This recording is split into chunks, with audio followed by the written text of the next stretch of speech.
Hi guys, so I'm just filming a very quick intro to explain what's going to happen in this video. I have my filming setup ready to paint Finland. I've just found an amazing lake. Some of my TikTok followers gave me a tip off of a place to look for on Google Earth, and I'm going to be painting it today. I don't want to even try and pronounce the name of this lake because I'm going to butcher it, so I'll just put up the name of it on the screen now. So I've got everything ready to go, and I'm just going to show you what I get up to when I'm painting a country for my Earth Sketch Challenge. This is how I film when I'm painting. So I have two softbox lights here, and then I have it's actually a microphone stand, but I just use it as a phone stand. It's not very high tech. I literally have some hair bands and elastic bands holding my phone. It hasn't actually ever fallen off. Oh, actually, no, it did once. That's a lie. But most of the time it works pretty fine. But for now, let's get started with this amazing scene that I found.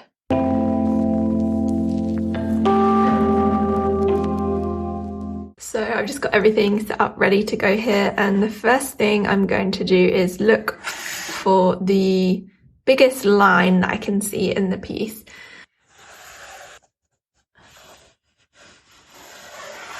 At this stage I use grey ink, so if I mess something up it usually doesn't matter too much because you usually can't see it properly once it's actually painted over anyway. I could use pencil, but since it's an Earth Sketch Challenge or an Earth Masterpiece Painting Challenge, I just try and keep it a bit loose and sketchy, so I don't really mind if I make too many mistakes. There's snow here, so this will probably be the lightest part. So I'll keep the white of the paper here. Okay, I think that's probably all I need for the initial sketch. I'm going to use a mop brush. I usually use cerulean for the sky, so I'm just going to get some of that here.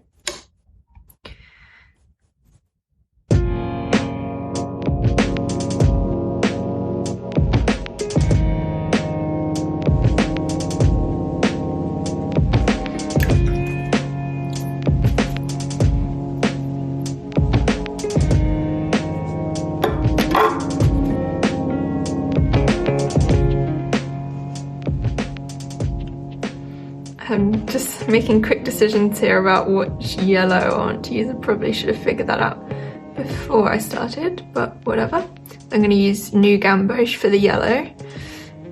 Get that in there. I'm actually just going to leave that area now because I think I'll just come back to it.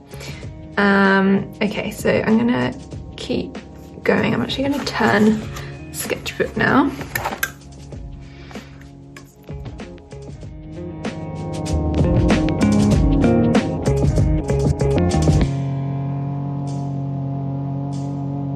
Because it's a mirror image, I want to basically try and do this exact same thing that I just did on the other side and do it on this side.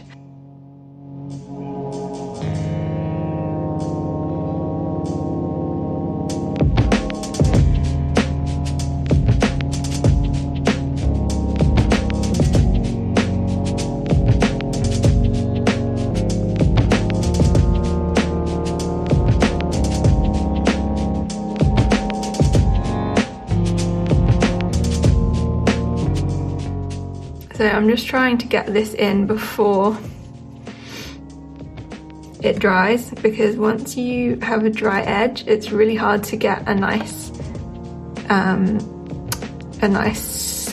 blended pattern. Now I need to be careful here because this is where the snow is, so I'm going to try and keep it lighter. As always, it doesn't always work, but that's what paper towel is for.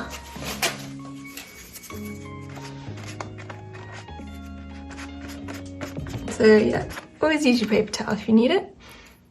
At this stage, things can get a little bit messy, but that's all good. That's almost what we want. So we want it to be a bit messy, because that is the fun of the first wash.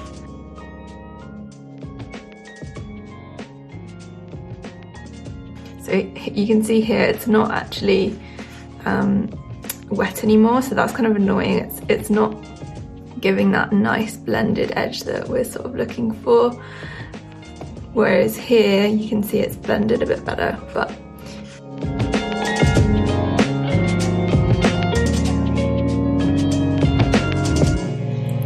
so yeah, I'm just gonna finish this off with a little bit of the cerulean, just because the snow isn't really pure white, it's actually blue because it's in the shadow.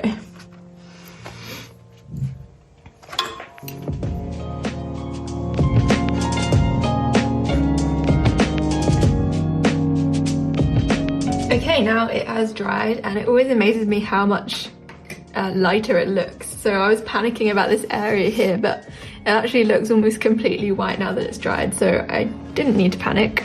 So next I'm going to start to go a bit darker. So I'm going to stick to the same yellow, so New Gamboge. And to get this green, I'm going to mix it with a bit of ultramarine blue.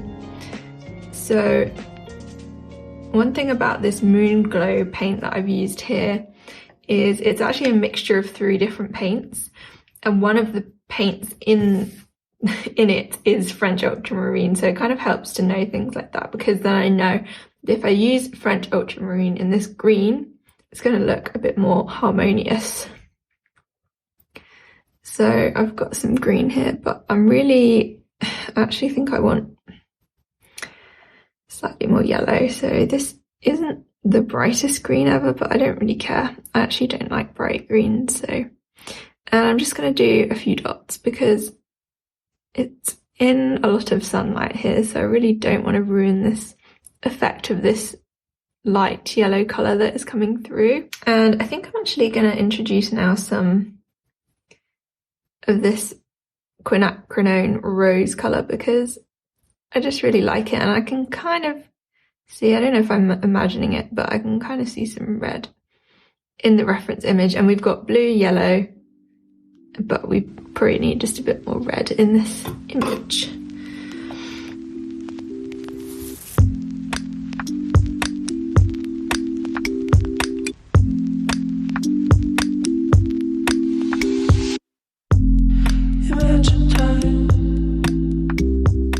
And as I get out to the edge, I'm actually going to make it less defined, because you really want to draw the eye into the center, so that's going to be where I have the most definition.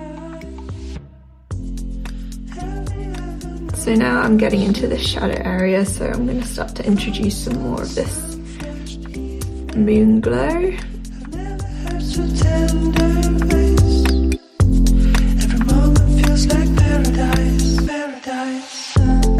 Now there's some trees here, so I'm just gonna try and get those in as best I can.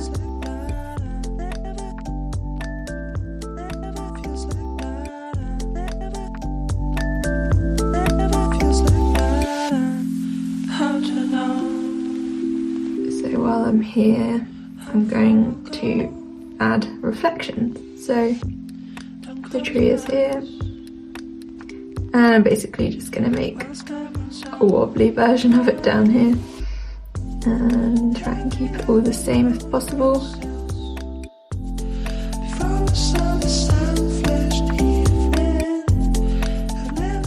And I'm going to do the same on this side.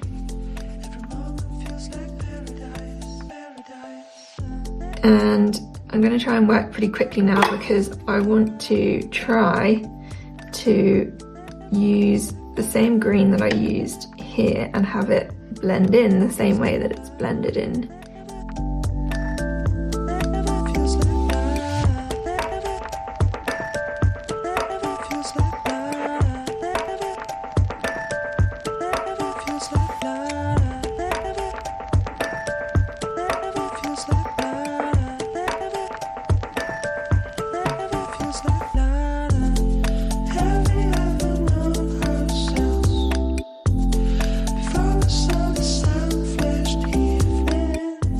And then if I do end up realising that it doesn't match, I can always just go back into the top part and add there. So I've noticed this is poking up, so I'm just gonna make it poke up there and make it match. So you can kind of work that way as well.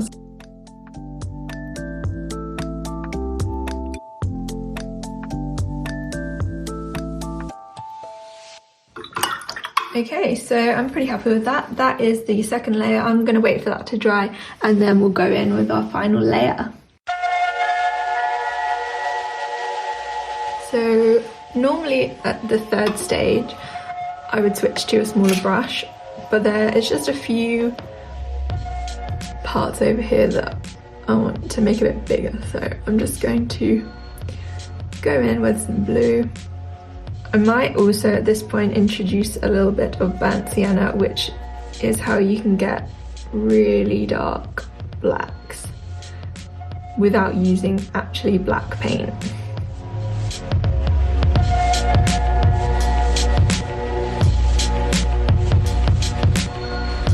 I'm trying not to cover up everything I've just done because I do really like how it looks. So that's always the danger when you start using big brushes at this stage, is you can just accidentally paint over everything you've done. So I'm trying very hard not to do that.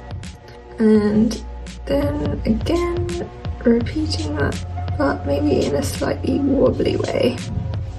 It is a reflection.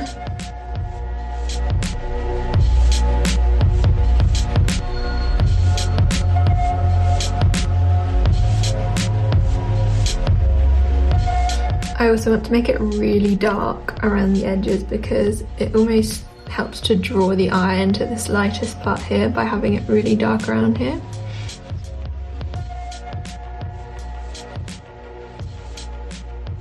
And I am going to switch to a smaller brush on this side because there is more thin branches, so I need to use a brush that will help me with that a bit better.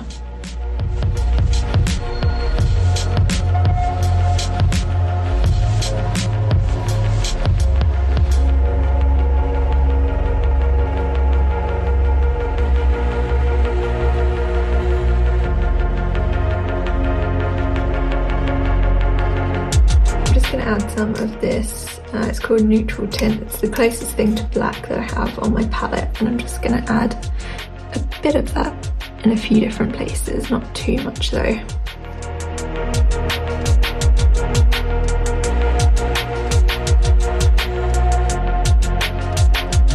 And then I'm just going to add that same neutral tint on the other side a bit, just to balance it out a little bit.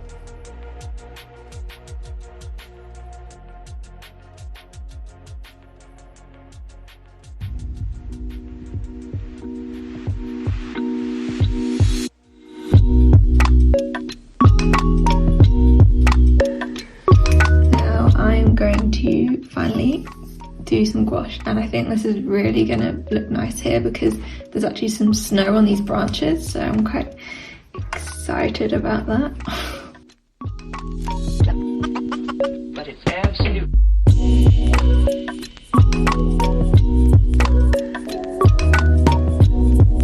And there's also some branches back here that are covered in snow, so I'm gonna add those in. And then reflect it here.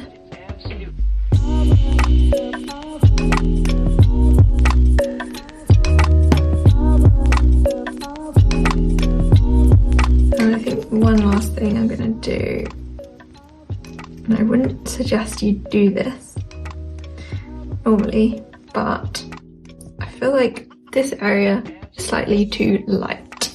So I'm just going to add a little bit of a glaze over here, and you can kind of get away with this at the last stages. If you just notice an area is too dark, too light, you can just kind of dot it around and you'll get away with it most of the time, as long as you don't mix it too much with the gouache. That's the only issue. Probably should have done this before I did the wash, but oh well.